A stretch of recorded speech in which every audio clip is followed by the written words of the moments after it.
mempelajari penyakit, termasuk juga proses penyakitnya, gitu ya.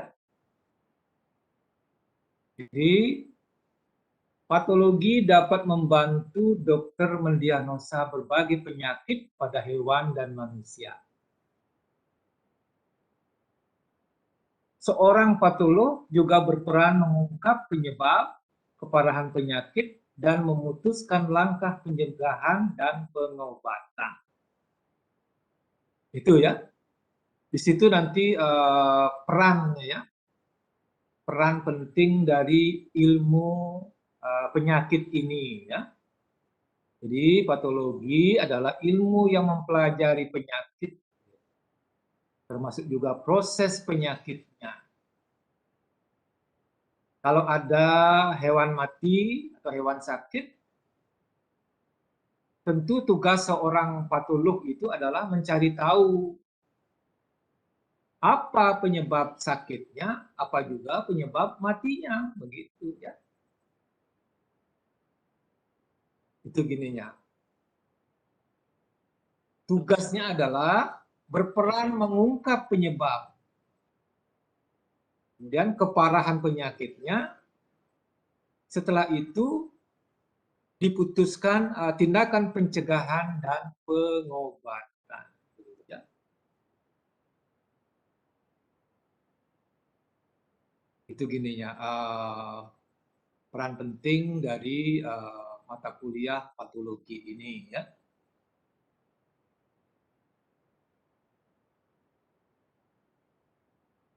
Jadi pada patologi umum ini mengungkap studi tentang reaksi dasar sel atau jaringan, begitu ya.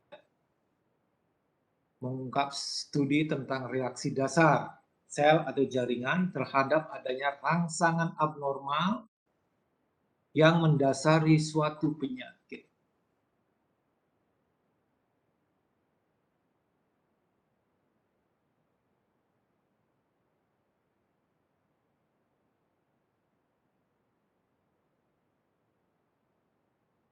Jadi, apa penyakit itu ya? Yang pertama terjadi gangguan struktur dan fungsi ya.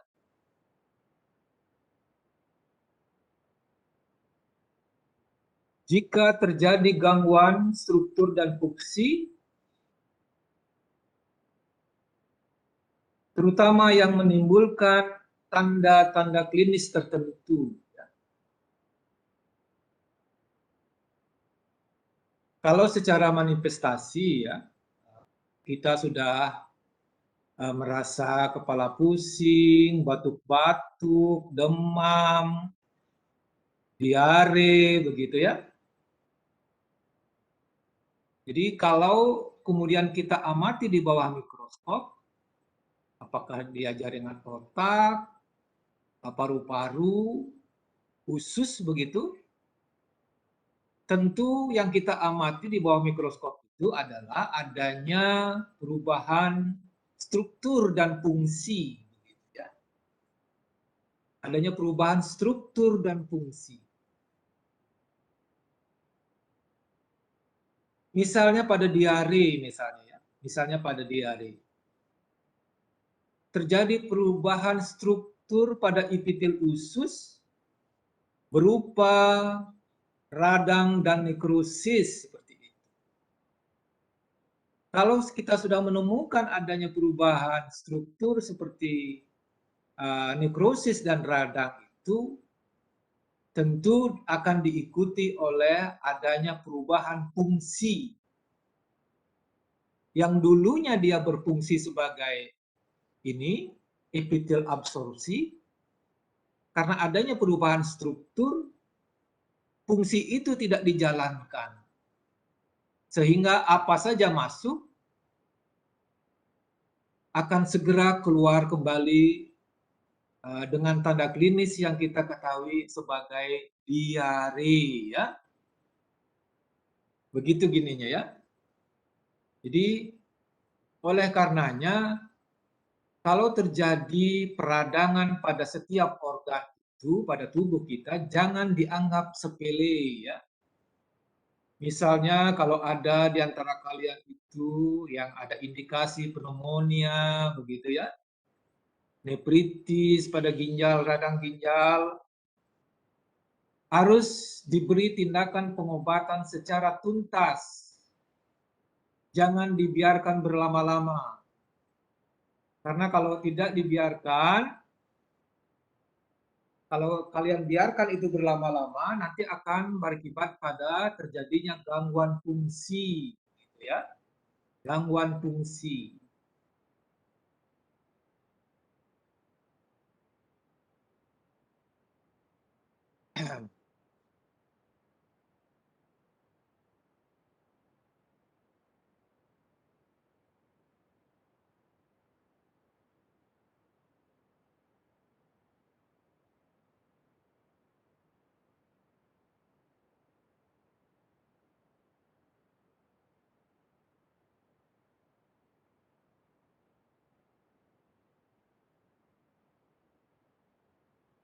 Jadi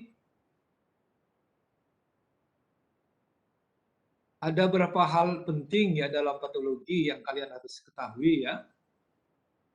Yang pertama itu menyangkut etiologinya ya, etiologinya. Kalau penyebab penyakit itu dapat karena genetik, begitu ya, dapat karena genetik atau memang dapatan, ya, akibat tertular dari individu yang lain, gitu ya, dapatan ya, mana akibat tertular dari individu yang lain. Kemudian ada juga penyakit multifaktor ya, kombinasi kerentanan yang diwariskan dan pengaruh, ada juga pengaruh eksternal seperti itu ya.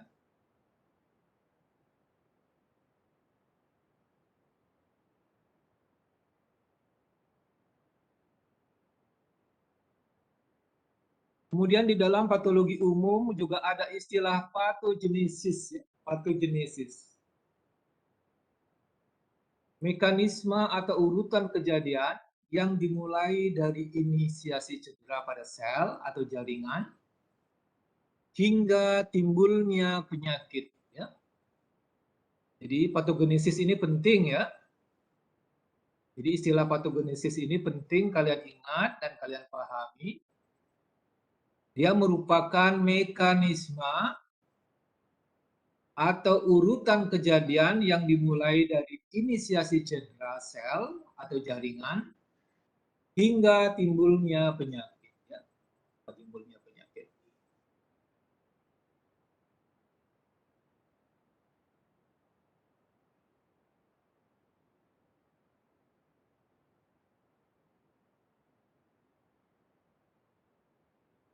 Kemudian juga ada, saudara harus mengenal sebagai perubahan morfologi ya, perubahan morfologi. Perubahan morfologi.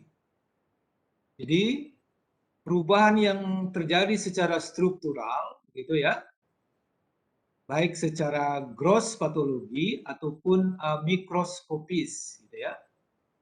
Kalau gross patologi itu diistilahkan sebagai patologi anatomi ya. Kalau gross patologi itu nama lainnya adalah patologi anatomi. Kemudian mikroskopis itu adalah nama lainnya adalah histopatologi ya. Jadi kalau gross patologi itu segala lesi yang terbentuk itu kita amati dengan mata telanjang, dengan mata kita, dengan indera kita. Kemudian kalau mikroskopis atau histopatologi itu lesi-lesi yang ditemukan pada jaringan itu kita hanya mampu melihatnya dengan menggunakan alat bantu mikroskop. Ya, dengan alat bantu mikroskop.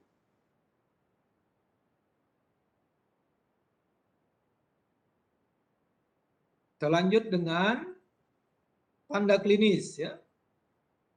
Tanda klinis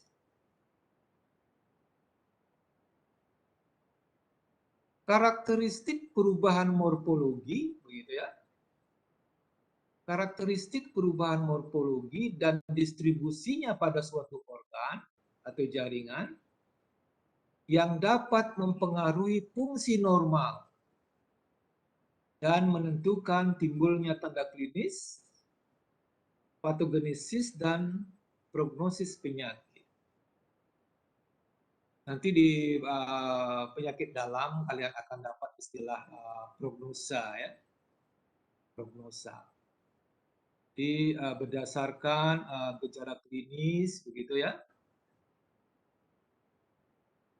Hasil biopsi dari pemeriksaan jaringannya di bawah mikroskop ataupun hasil ininya ya, pemeriksaan biokimia darahnya, kondisi pasien itu kalian dapat ramalkan.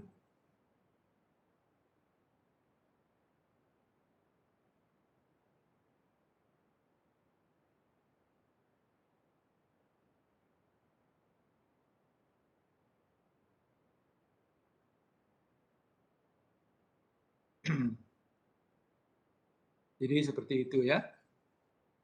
Jadi sekarang kalian sudah memasuki pelajaran dokter hewan yang sesungguhnya, begitu ya.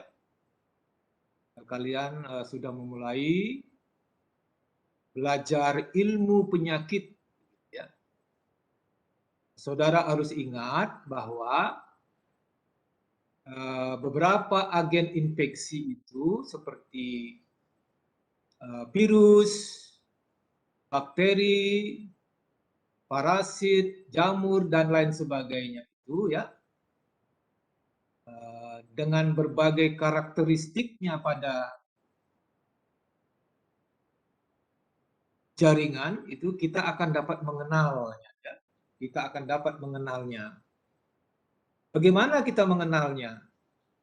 Tentu masing-masing dari agen infeksi itu akan meninggalkan jejak dengan cirinya masing-masing, ya, dengan cirinya masing-masing.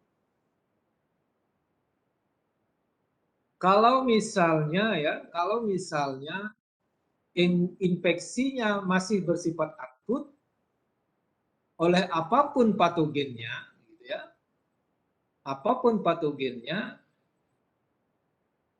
saudara akan dapat melihat ya di bawah mikroskop itu lesi-lesi seperti kongesti ya, kongesti, edema ya, kemudian disertai juga adanya infiltrasi sel polimorfonuklear ya.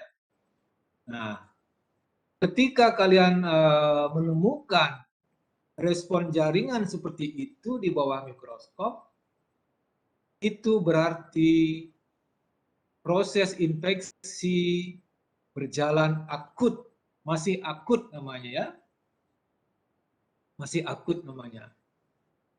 Tapi pada proses infeksi yang berjalan kronis, responnya lain lagi, begitu ya. Respon jaringannya lain lagi.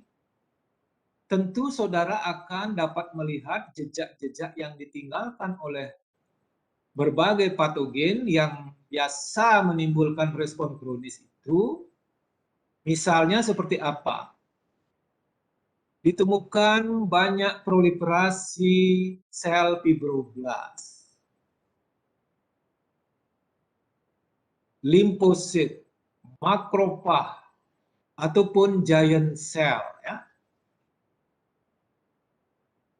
Jadi hal kontras yang Pak Oke sampaikan itu agar kalian dapat memahami bahwa pada proses infeksi akut atau kronis tentu jaringan akan bereaksi atau berespon berbeda ya, berbeda. sesuai dengan durasinya, sesuai dengan proses infeksinya. Itu kalau kita lakukan pengamatan di bawah mikroskop. Bagaimana kalau kita melihatnya dengan kasat mata atau dengan mata telanjang atau melalui pemeriksaan patologi anatomi? Jadi kita pun dapat mengkategorikannya. Kapan dia akut dan kapan juga dia kronis, begitu. Secara kasat mata ya, dengan mata telanjang. Melalui pemeriksaan patologi anatomi, kalau infeksinya berjalan akut, tentu kita akan dapat melihat bahwa jaringan itu didominasi oleh warna merah. Selain merah juga dia edema, bengkak dia ya. Nah ya seperti itu gininya. Tapi bagaimana kalau proses itu berjalan kronis? Nah, secara patologi ya, secara patologi anatomi atau kasat mata, pemeriksaan dengan mata telanjang seperti itu. Kalau pada infeksi akut warnanya tadi merah begitu ya. Kemudian pada infeksi yang berjalan kronis tentu warnanya berubah dari merah menjadi abu-abu ya. Menjadi abu-abu dia. Jadi abu-abu ya. Menjadi abu-abu. Kemudian cenderung tidak ditemukan adanya pembengkakan. Justru dia mengkerut begitu ya. Atau telah terbentuk adanya granuloma. Jadi permukaan organ itu bergranul dia ya. Bergranul dia. Bergranul ya, seperti itu. Jadi dengan mempelajari patologi ini, mau ketekankan lagi pada kalian, kalian harus tahu ya, setelah mengikuti pelajaran ini, kalian harus tahu, harus mampu menyebutkan istilah-istilah atau lesi-lesi ya, harus mampu menyebutkan berbagai macam lesi, gitu ya. Kemudian mekanismenya, bagaimana mekanisme terbentuknya lesi itu, dan yang terakhir, bagaimana tubuh bereaksi terhadap adanya lesi-lesi yang disebabkan oleh berbagai patogen itu. Ya, kalau memang kalian serius, gitu ya, akan menjadi senang menjadi dokter hewan, tentu inilah saatnya kalian memulai, ya, mulai untuk betul-betul ya, betul-betul memahami mata kuliah yang terkait dengan keahlian ya, mata kuliah yang terkait dengan keahlian saudara sebagai seorang dokter hewan nantinya, begitu ya.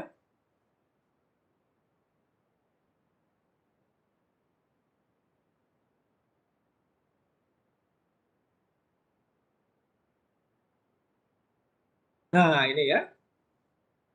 Jadi Pak Oka akan sampaikan beberapa contoh lesi ya kalian. Kalau ini lesi ini disebut dengan lesi yang kita amati secara patologi ini ya dengan mata telanjang gitu ya, patologi anatomi ya. Kalau yang sebelah kiri ini ya, sebelah kiri ini lesinya itu disebut sebagai alopecia ya, kerontokan bulu ya.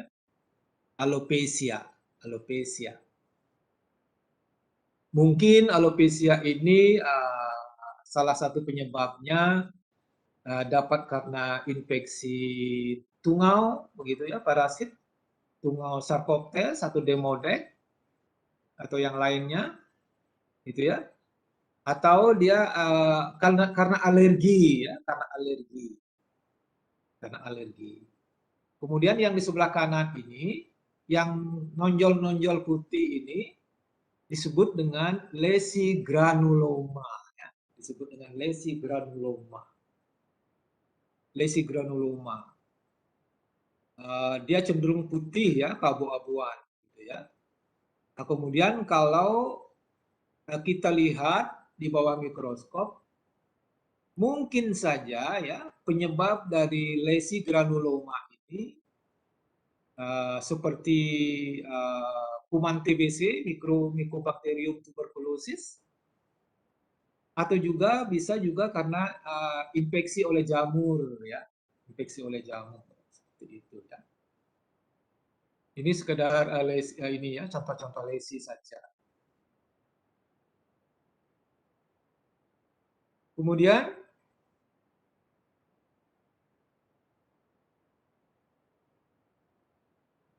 bentuk kepala seperti ini ya, bentuk kepala seperti ini disebut dengan torticollis ya. Bentuk kepala seperti ini disebut dengan torticollis. Ini merupakan lesi patognomonik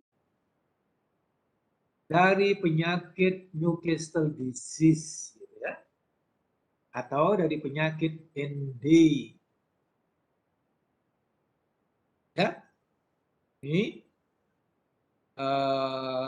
lesi seperti ini disebut sebagai lesi patognomonik.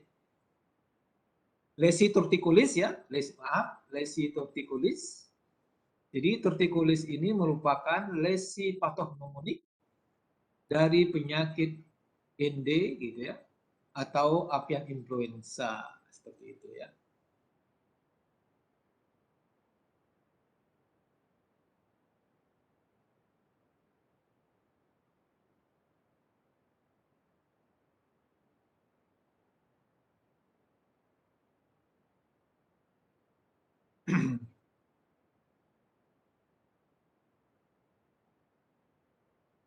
Jadi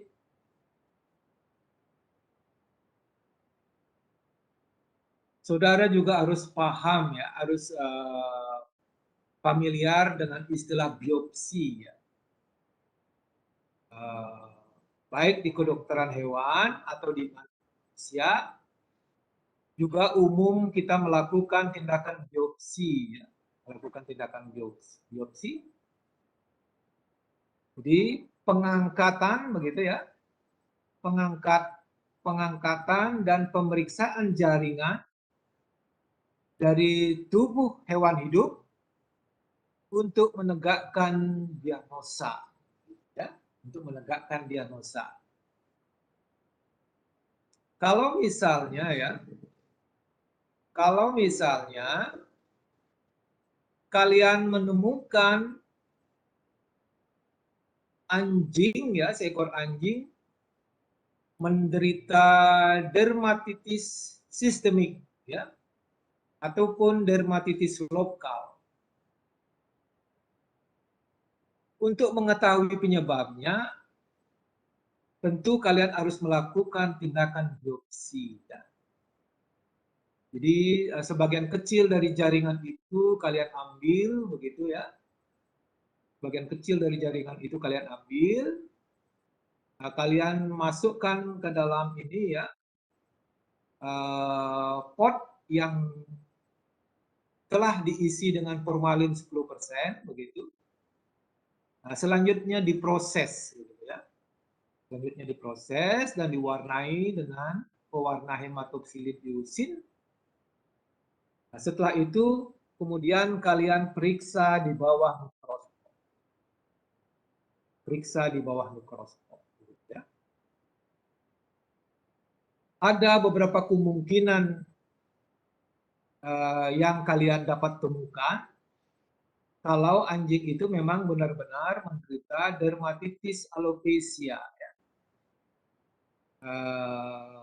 kemungkinan yang paling sering itu adalah infeksi oleh tungau. Tungaunya apa? Begitu ya.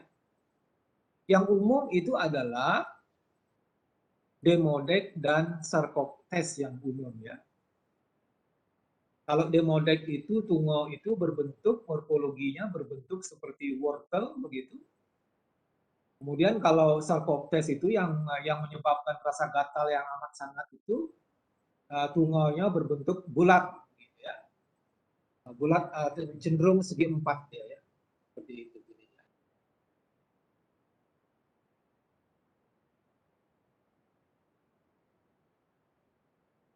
Kemudian juga ada istilah diagnosa. Diagnosa. Jadi diagnosa itu pernyataan atau kesimpulan singkat tentang sifat, penyebab, nama suatu penyakit, gitu ya.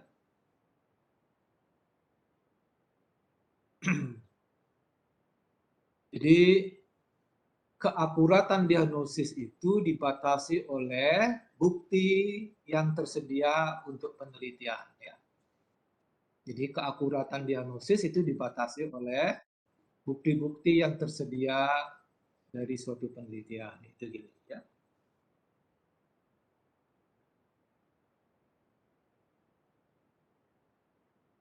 Jadi diagnosa banding ya. Saudara juga di dalam membuat suatu diagnosa nanti, selain kalian membuat diagnosa sementara, juga harus menyiapkan beberapa diagnosa banding. Atas dasar apa kita membuat diagnosa banding itu? Atas dasar adanya kesamaan tanda klinis dan sidik epidemiologi.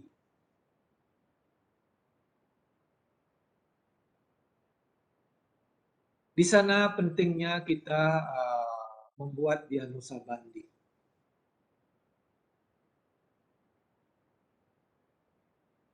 Pada saat membuat diagnosa sementara ya, diagnosa sementara yang kita buat itu didasarkan atas adanya beberapa tanda klinis. Kemudian selain tanda klinis juga mempertimbangkan sidik epidemiologi. Dan yang terakhir harus dipertimbangkan adalah hasil pemeriksaan patologi anatomi. Dari tiga hal itu, dari tiga data itu, tanda klinis, sidik epidemiologi, dan perubahan patologi anatomi, kalian sudah dapat membuat diagnosa sementara.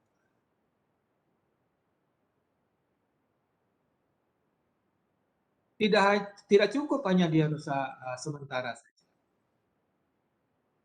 Kalian juga perlu membuat beberapa diagnosa banding. Atas dasar apa? Adanya kesamaan klinis dan gross patologi. Ya.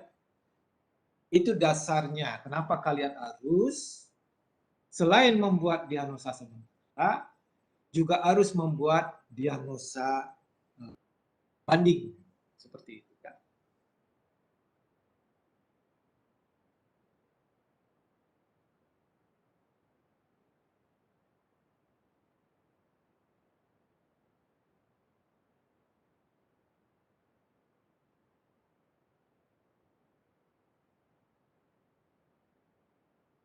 Jadi ada juga istilah diagnosa klinis ya. Diagnosa klinis, tapi ini tidak umum ya, tidak umum di kedokteran hewan. Jadi berdasarkan data yang diperoleh dari riwayat kasus, tanda klinis dan pemeriksaan fisik. Itu diagnosa klinis. Mungkin ini umum di penyakit dalam nantinya ya. Karena nanti saudara juga ketika stase koas itu berapa minggu kalian akan melakukan koas di penyakit dalam. Nah, ini ya yang terkait langsung dengan patologi itu adalah diagnosa morfologi. Yang terkait langsung dengan patologi itu adalah diagnosa morfologi. Ya. Jadi diagnosa itu dibuat berdasarkan lesi dominan ya pada jaringan. Lesi dominan pada jaringan. Dapat juga berdasarkan perubahan makroskopis ya, atau gross patologi atau mikroskopis dan menggambarkan tingkat keparahan, durasi, lokasi dan sifat lesi. Ya. Jadi ada 5 hal. Nanti ya kalau sudah kalian koas itu Pak Oka akan sampaikan ya. Diagnosa morfologi itu harus mengakomodasi 5 huruf begitu ya. Untuk gampangnya harus mengakomodasi 5 huruf. Yang pertama itu huruf S ya. Yang pertama itu huruf S. Huruf S itu mewakili tingkat keparahan penyakit. Severity. Huruf S itu mewakili tingkat keparahan penyakit. Severity. T-nya itu time of course ya. Jadi durasi infeksinya. Apakah dia subakut, akut, subkronis atau kronis gitu ya. Jadi itu sudah 2 huruf berarti ya. S, T.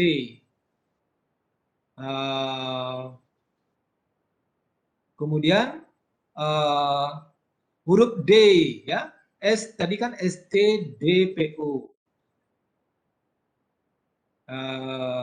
Huruf D-nya itu menyangkut distribusi lesi.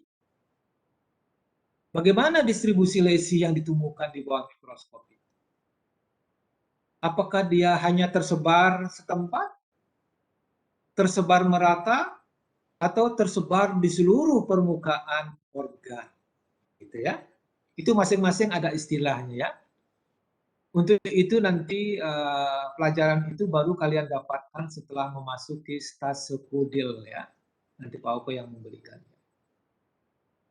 Kemudian huruf P. Huruf P itu berkaitan dengan apa? Berkaitan dengan proses penyakit. Apakah penyakitnya berlendir, ada eksudatnya, berdarah, dan lain-lain ya. Itu proses infeksi ya. Kemudian huruf O itu mewakili apa? Mewakili organ begitu. Mewakili organ. Kalau misalnya terjadi peradangan pada organ otak disebut dengan encephalitis. Kalau misalnya terjadi peradangan pada organ paru-paru disebut dengan pneumonia.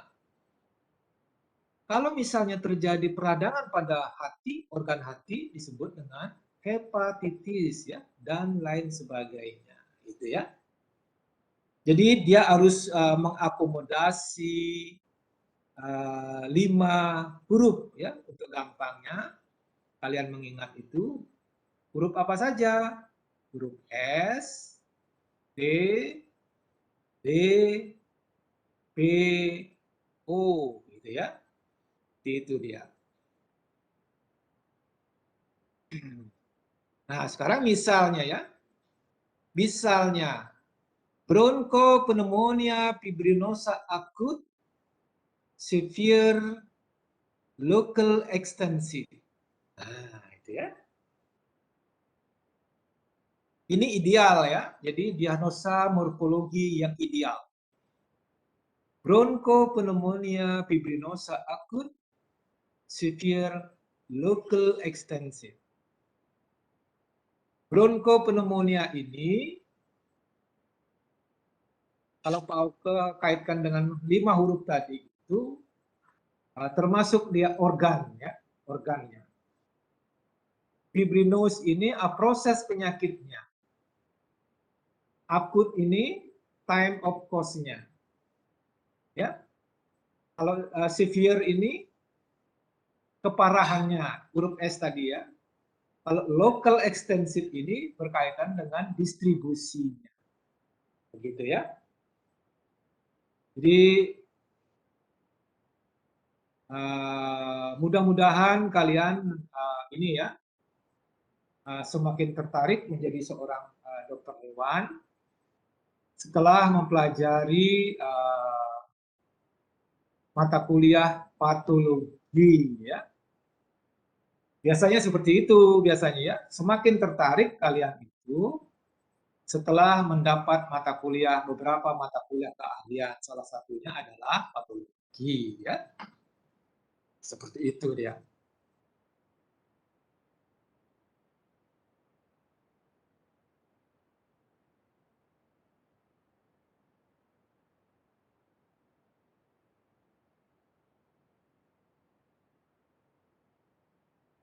Juga ada istilah etiologis ya. Jadi menyebutkan penyebab spesifik diagnosa atau penyakit umum ya. Misalnya adalah enteritis parvoviral, kemudian parasit hepatitis. Jadi enteritis parvoviral. Jadi enteritis radang pada usus itu disebabkan oleh virus parvo, begitu ya. Gitu dia.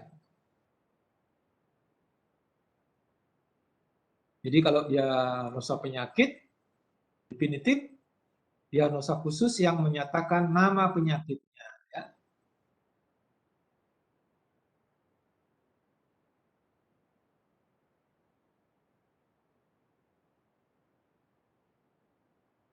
Misalnya ya, misalnya anak anjing berusia 8 minggu ya, yang dibawa ke klinik hewan dengan diare berdarah, gitu ya. Tanda klinisnya diare berdarah, gitu, selama 2 hari, begitu ya. Kemudian anak anjing mati sebelum pemeriksaan klinis, gitu ya. Nah kemudian diagnosa klinisnya adalah diare hemoragik, diare berdarah, gitu ya. Dan diagnosa morfologinya enteritis necrohemorrhagic, acute severe diffuse, begitu ya. Kalau diagnosa etiologinya parvoviral enteritis, kemudian diagnosa penyakitnya adalah kanin parvovirus. Ya. Nanti untuk yang ini kalian akan semakin familiar begitu ya dengan istilah-istilah ini setelah memasuki stase Kodel ya. Jadi sekarang pada pokok bahasan patologi umum ini saudara harus setelah mengikuti tentunya ya, saudara harus mampu menyebutkan istilah-istilah lesi-lesi yang ditemukan pada berbagai organ, begitu ya. Mekanismenya seperti apa, kemudian reaksi jaringannya, respon jaringannya terhadap adanya lesi-lesi itu yang disebabkan oleh berbagai patogen. Itu yang kalian penting nanti ya pada pokok bahasan patologi ini. Jadi pada pokok bahasan patologi ini itu ada beberapa pokok bahasan ya, mulai dari degenerasi dan nekrosis itu akan disampaikan oleh Prof. Brate nantinya. Kemudian gangguan sirkulasi ya, Prof. Mirah yang menyampaikan. Ada juga gangguan pertumbuhan ya, gangguan pertumbuhan. Kembali disampaikan oleh Prof. Brate. Kemudian untuk radang dan tumor ya, radang dan tumor itu Pak Oke yang akan menyampaikan. Ya, radang dan tumor. Jadi sebagai seorang calon dokter hewan ataupun dokter hewan nantinya, mata kuliah radang itu sangat penting ya. Dengan mengetahui radang saja kalian dapat membuat diagnosa morfologi, gitu ya. Dengan memahami radang, apa itu radang? Bagaimana ciri-cirinya? Gitu ya. Kalian sudah dapat membuat diagnosa morfologi. Kemudian untuk mata kuliah imunopatologi ya, imunopatologi itu membahas tentang adanya respon imuno yang menyimpang dari tubuh kita. Adanya respon imuno, adanya respon pertahanan tubuh yang menyimpang. Ya. Jadi yang paling mudah atau sering kalian dengar itu adalah hipersensitif tipe 1, tipe 2, tipe 3, dan tipe 4 ya. Di samping juga adanya penyimpangan penyakit yang lain seperti itu. Kemudian sebagai kuncinya adalah host parasit relationship, ya. Hubungan antara host dan parasit. Bagaimana hubungan antara host dan parasit itu? Jadi sesungguhnya pokok bahasan dari patologi umum ini sangat menarik, ya, sangat menarik. Bagaimana agen infeksi itu setelah sampai di tubuh kita, bagaimana masuknya, setelah sampai di tubuh kita, sel apa yang disukainya, begitu ya. Jadi masing-masing agen infeksi itu menyukai, memiliki preferensi yang berbeda-beda. Ada yang menyukai organ paru, ada yang menyukai organ ginjal, ada yang menyukai organ hati, begitu juga dengan epitelnya. Nah, kemudian bagaimana respon dari jaringan itu setelah kemasukan berbagai agen infeksi itu? Itu yang paling penting nanti kalian pelajari ya.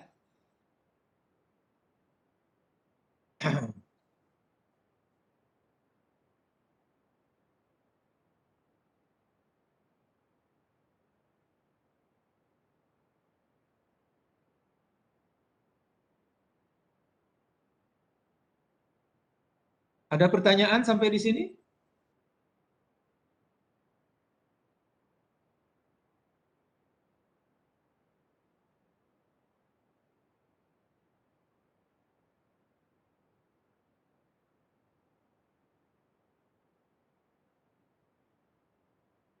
Ada pertanyaan nggak? Maaf sebelum dok. Apakah suara saya sudah terdengar ya dok? Coba dikeraskan lagi sedikit ya. Maaf sebelumnya dok. Izin. Ya, silakan. Saya Rizky selaku Korti kelas B dok. Ingin menyampaikan untuk di OAS-nya dok, di bagian kontrak kuliah, jadwal kuliah itu hanya yang terupload oleh dok, hanya jadwal praktikumnya saja dok. Oh, Iya dok, jadi belum ada kontrak kuliah dan jadwal kuliahnya belum ada dok. Ini saya buka yang bagian PDF-nya, hanya di PDF-nya hanya jadwal praktikum patologi umum gitu. Oh gitu ya. Ya. Coba nanti Pak Oko hubungi Prof. Ira nanti ya. Baik, nanti Pak Oko. Atau memang kalau memang enggak, nanti Pak Oko share lewat WA saja kan, Kak? Bisa ya? Karena beberapa ini sudah 2 orang rasanya sudah masuk ke WA-nya Pak Oko.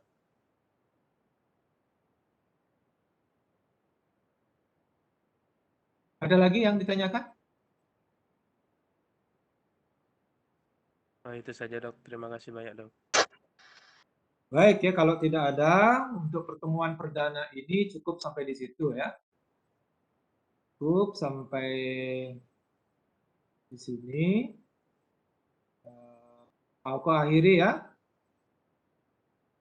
Selamat pagi ya. Terima kasih dok, selamat pagi. Baik, Terima terima kasih, kasih. Dok. Terima kasih, Selamat Pak. Selamat Oh, pagi. selamat pagi. Terima kasih. Terima kasih, Pak Dok. Selamat pagi. Terima kasih, Dok.